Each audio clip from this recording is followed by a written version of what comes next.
Shalom saudara-saudari yang terkasih di dalam Tuhan. Puji syukur pada hari ini kita masih diberi kesempatan untuk mendengarkan renungan kita pada hari ini. Sebelum kita mendengarkan renungan pada 8 September 2022 ini, marilah kita bersama-sama bersatu di dalam doa. Bapa kami yang bertahta di dalam kerajaan surga, terima kasih Tuhan atas berkat dan kasih karunia-Mu. Hari ini kami masih bisa menikmati berkat, kami masih bisa menikmati kasih yang Kau berikan kepada kami Tuhan. Saat ini kami akan mendengarkan firman yang disampaikan melalui renungan suling hari ini. Biarlah apa yang kami dengarkan bisa menjadi rema, bisa menjadi berkat untuk kehidupan kami dan kehidupan orang-orang di sekitar kami. Ampunilah dosa dan kesalahan kami Tuhan. Hanya di dalam nama Tuhan Yesus Kristus kami telah berdoa dan mengucap syukur kepadamu. Haleluya. Amin. Saudara-saudari yang terkasih di dalam Tuhan, firman Tuhan pada hari ini berjudul Berbuah Sepanjangan Musim, yang diambil dari bacaan Alkitab Lukas pasalnya yang ke-13 ayat yang ke-6 hingga ayat yang ke-9. Lukas pasalnya yang ke-13 ayat 8 sampai dengan 9.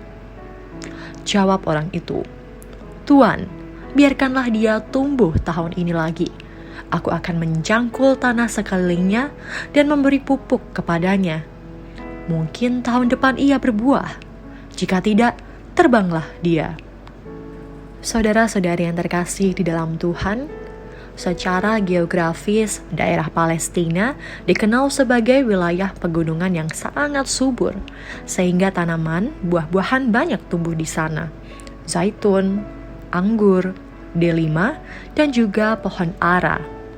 Karena kondisi tanahnya yang sangat subur, pohon ara pun dapat bertumbuh subur di mana-mana.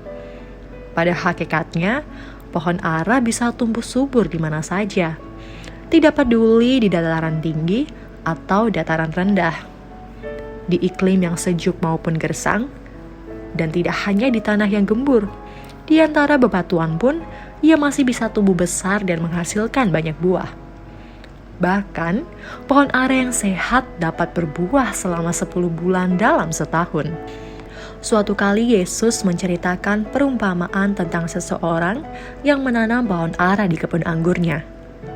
Keberadaan pohon ara ini tentu bukan tanpa alasan, sehingga dia bisa berada di tengah kebun anggur. Tetapi kenyataannya, pohon ara tersebut tetap saja tidak menghasilkan buah. Setelah sekian lama pohon ara ini tumbuh, tentulah sang pemilik kebun ingin menikmati buahnya yang manis. Namun setelah dinantikan selama 3 tahun, pohon itu tidak juga berbuah.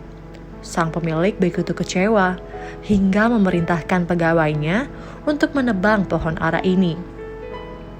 Perumpamaan ini terutama adalah gambaran umat Yahudi. Mereka sesungguhnya dipilih sebagai milik kepunyaan Allah. Mereka mendapatkan segala keistimewaan untuk mengenal dan melayani Allah melebihi bangsa-bangsa yang lain.